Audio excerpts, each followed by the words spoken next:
Viewers, आज का English word है एक्सटीरियर। एक्सटीरियर का क्या मतलब है, आइए सीखते हैं इस छोटी सी वीडियो में। एक्सटीरियर मीन्स बाहर से आया हुआ बैरूनी हालत या खारिजी।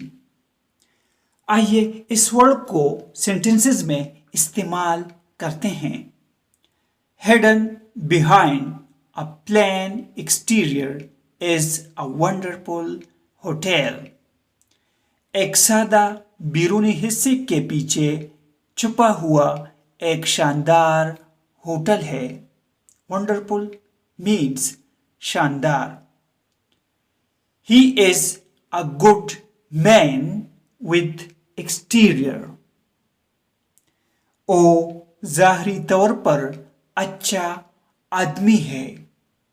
Viewers, subscribe this channel to improve your English vocabulary.